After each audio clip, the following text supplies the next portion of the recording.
All right.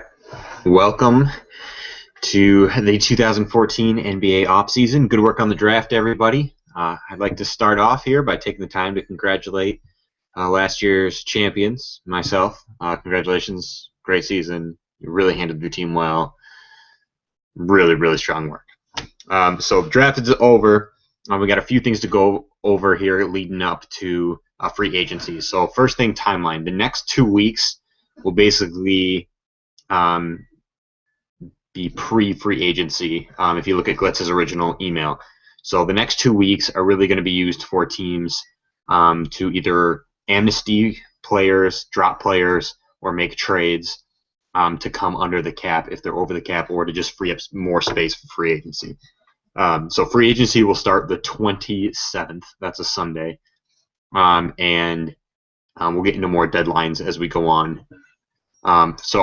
We've had the new Google Doc. I want to go over it a little bit. So I'm going to flip you guys over here.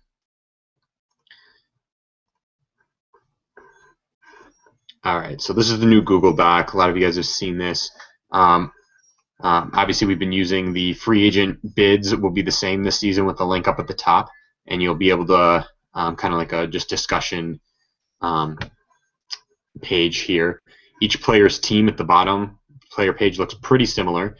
One difference, there's a up at the top here. There's a per player remaining. So I've spent 92 of my 100 million. I've got 7 spots to fill and only 7.8 cap remaining. So it does the math for me that if I bid 1.1 million on everybody, that would use out the cap. And the max bid that I could bid on a single player would be 4.8 million. If I bid 5 million, I wouldn't have enough to fill up my roster with minimum 0.5 contracts. So you can keep an eye on that. Everything green going forward, meaning I'm not over the cap in any year. And we'll show you some examples of red. We've added the team option for orange. So I've signed PJ Harrison with the last pick in the draft. That's a team option for this year and next year. And we'll get into that a little more as well. And the red bar here at the bottom for the injured reserve position. Bolton asked a good question earlier about if you can throw people in there already if they're hurt. Yes, I know we ran into issues last season with the injured reserve, but we have more control over it this year, and we will make exceptions. So if someone's actually injured, you can throw them on there, and we'll do workarounds to make it work. So player pages going across the bottom. I will show you an example here. If we go to Garv's page, you see some errors. So Garv's used 103.8 of his 100 cap. Obviously, he's over the cap by 3.8 million, so it shows up in red here. The per player remaining doesn't work because it's divided by 0. And his max bid here, negative 3.3, is in red because that doesn't work. So we'll see more on that. There's actually an error here. This is calculating from the previous season, and that'll be fixed shortly here. I just haven't had time to get around to it. But this is all working in 2014, 2015, and obviously you can see the problems there. A suggestions page, if you have rule changes or think things should be handled differently, you can throw them in there, or as always, throw John, Glitz, or myself an email. Any trades that go down, outlined here. We got a separate place for them. The draft page we already saw went down good, which brings us, we'll do free agency last year. So potential bird rights. For those of you who have read the rules very carefully, you can retain bird rights on a player, which gives you some flexibility in the next offseason, and it's got the rules right at the bottom for what contains bird rights. And the players in red, if you don't move them the entire season, so for instance, Matt and Rob here on the end, if they don't move Paul Pierce this entire season, they'll have bird rights on him for next offseason. But that does not apply to anyone this offseason. Rookie contract, same thing. There's this restricted free agents. If you maintain a rookie throughout his entire rookie contract, so for 3 years for Jabari Parker, or for any second-round pick for the 2 years, if you pick up both options, then you can have restricted free agents, and that's detailed there, and the rules, just like always. So free agent tab, this is the big thing. That'll be new. So right away, you can see some red and green here. We'll get to that. George, Jason, and Garv are the 3 teams who are over the cap as it sits right now. So there's 3 ways you can come under the cap. One way is by trading. Any trade where the other guys pick up salary and you don't, obviously, would be you would lower your salary and have a chance to come under the cap. And a reminder that with the off-season updates, you are allowed to trade up to $2 million in any trade. So the only rule is you have to exchange assets. So you can't just send somebody money for nothing. You have to acquire either a draft pick or a player in exchange, whatever. Sharky had asked if you can essentially buy a player. Can I offer you $2 million for your contract? Yes. The contracts never change, though. Once a contract is signed, it can't change. So, if your guy's 2.5, I can't send you $2 million, and now I have a guy for 0.5. The 2.5 stays, so that player essentially cost me 4.5. How that would look on the player pages would be, I'm just going to flip over to Jimmy's page here. You would put a cap hold right here. So let's just say Jimmy traded $2 million in cash.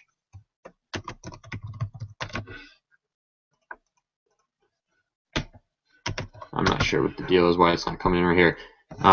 It might have to do with the screen share. But anyways, $2 million, you would write it in here. And then if you were the one sending the money, you would put a negative $2 million on your page, and it'll adjust your cap numbers correctly. You can only do the current season with cash holds, never into the future.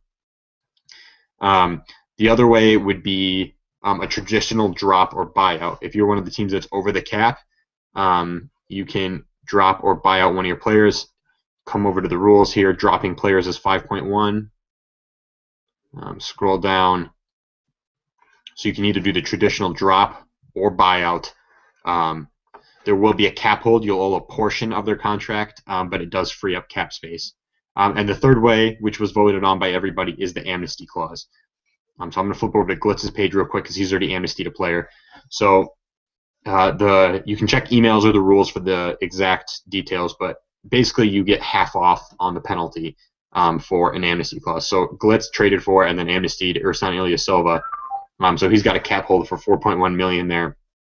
And you can see that down here he's put Ersan Ilyasova amnesty clause 4.1. We'll be double checking the math on everything. If you have questions, just email us. So you don't have to use your amnesty. You have the option if you would prefer to save it for another off season, but you only get one lifetime. That's the deal with that. Okay, so free agency. If we go back over to the tab here, yours will look slightly different. You should only be able to see your line, and the other lines will kind of be crossed out a little bit, so you don't have the ability to change another person's bid. I've got an example bid in here for Greg Monroe. So you just click the arrows, drop down, very simple, and you select what you want the salary to be. I think I maxed it at $75 million. If you want to bid more than $75 million on somebody, you're going to be in trouble because it's never going to happen. But base your salary, length of contract, and percent increase decrease, just like we've always done our contracts, and it'll show you over on the right here what the contract looks to be. Just for this demonstration, I've got mine unlocked for everybody so I can show you some things. So let's assume I put in this base contract here. John wants to one-up me, so John bids his 1.5, 2 years, and he's just going to do a 0%. Now you notice that the negative 15 and positive 15 are there. That's the bird right advantage. So if you have bird rights on somebody, you can offer the negative 15 or positive 15%. That doesn't apply to any of us. So you got to pick negative 10, negative 5, 0, 5, or 10. So John has now overtaken me. He has a 1.5, 1.5. So his contracted total is higher. Greg Monroe would choose to sign with John. And John has the green box over here on the right to indicate that. If you bid something invalid, you'll see the red box. So if John, instead of 1.5, said he was going to bid 51.5, he's red because he can't offer that. He can't offer that much money. He doesn't have enough cap space. So again, we said George, Jason, and Garv are the ones over the cap right now. They're already in red before even entering something because they have negative cap space right now. And we'll just keep playing around with here. Glitz is going to bid 2.5, and he's going to go 3 years, and he wants to go negative 10%. He's now raised the total contract here to 6.9. He'll be paying 2.5, 2.3, 2.1. Jimmy can come in and say, well, I'm going to bid $5 million. Well, Jimmy can't bid $5 million because even if he had 1 year, you see that Jimmy doesn't have $5 million in cap space. So you get the idea. Once you go red, you've got a problem. You can try and play with it. He can't pay 3.5. Maybe if he goes 4 years. Again, that's an invalid bid, right? Because if you have a 4-year contract. The minimum base year salary is $10 million. So all that's outlined in the rules. Very easy. Everything is pre-programmed in. If you make a mistake, you'll see some red. So he tries 3 years, and he's able to now take the lead on this. Obviously, if you don't have money, for instance, I don't have enough money to compete with that kind of offer. No matter how I play with it, if I try 3 years and I try $6 million, I can get the total higher, but I can't afford that much. So if I drop down to $3 million, now this is a valid bid for me, but I can't beat Jimmy. If I'm curious what my max bid is, I can go back and look at my page to see what my max bid is. But that's how this will work. So we'll be running 5 auctions at a time. So Greg Monroe at the top here would be 1. If you scroll down, Andre Iguodala, Goran Dragic, David West, and Monta Ellis. What we're going to do is you can bid on whoever you want. You can choose not to bid on whoever you want. Every night at 10 p.m., one of us is going to email out who's winning each one. So let's say it ended the day at this. We would email that says, Greg Monroe Jimmy owns the bid right now for 3.5 for 3 years and 10% increase. Let's say I don't have to check it all the time because I can wait for the email. I knew I had made a bid on Greg Monroe, and when I made it, I was the leader. If I get that email at night and it says, oh, no, Jimmy's actually winning it, I know I've been outbid. I can get back on if I really want him and keep going. Second night, we'll send out the same thing. Let's say nobody else raises Jimmy. Second night, we'll give it kind of like a last call. Jimmy's still in the lead. Does anyone want to up this? So if you check it every other day, you're guaranteed. And really, with the emails, if let's say Greg Monroe's the only guy you want, Jimmy can check it even less often than that and just check the emails every day.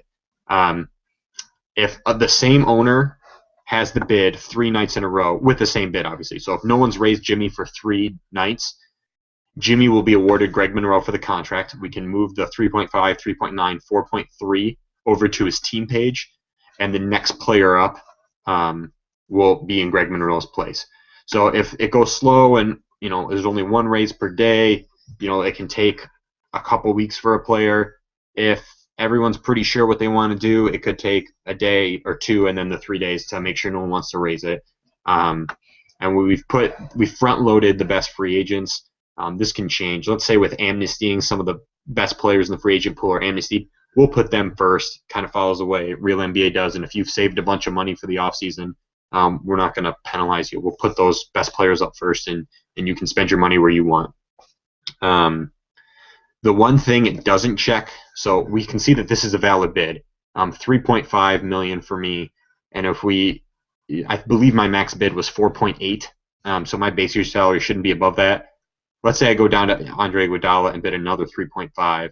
It thinks it's a valid bid. The problem is if I were to win both of these auctions, 3.5 and 3.5 is 7, I couldn't afford them both. So that's the one place where we're going to have to honor system. Everyone's going to have to kind of make sure.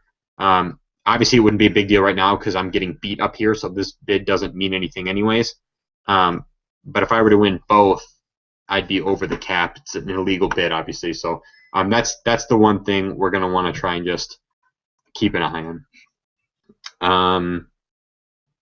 If you have any questions, definitely email John Glitz or myself. I believe we've tested it and dummy-proofed it, and everything should work perfect. Like I said, the one place we have to check is if you're bidding on multiple people at the same time.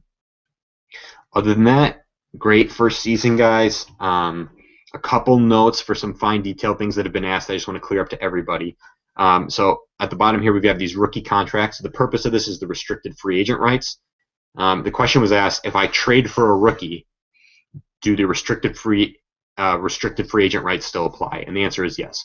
So Jabari Parker was drafted by George. If I trade for Jabari Parker and I keep him all 3 years, then I would have restricted free agent rights on him, which is how it works in real NBA. If you trade for someone and they had restricted free agent rights, you get to retain those rights. So if you look at the wording, if someone gets dropped, if Jabari Parker enters the free agent pool, then his restricted free agent rights disappear. We essentially delete him off this list. So if I wasn't going to sign PJ Hairston, I could delete him, and then if he enters the free agent pool, no one's going to have restricted free agent rights on him. The deadline to decide if you're going to sign your second-round picks or not is just the beginning of the season. So as we can go to my page for an example, they're both in orange. If the beginning of the season starts and this hasn't changed, we'll just change the orange to white. and that's a full contract. If I drop PJ Harrison during the season, I only owe him as if it was a 0.5 1-year contract. I don't owe any portion of this one. It's a complete team option, non-guaranteed. If I want to drop him during free agency, that's allowed. If I want to clear up that spot there, if I want to wait, I can do that too. Any questions? Let one of the commissions know. But everything's been going well so far. Checks are out on the way. Jimmy said he's sending them Friday. So if you don't have your checks in the next couple days, you can let us know, and we'll all hound Jimmy together for taking this long to get money out there. We need a team or a league name also. We get a trophy made, and at this point, I'm pretty sure I'm going to write the Duncan Darvin ham sandwich on it. So if not, someone's got to come up with something better, or it's just going to be permanently like that for forever. So if you have any questions, as always, let one of us know. All right. NBA offseason, where fantasy happens.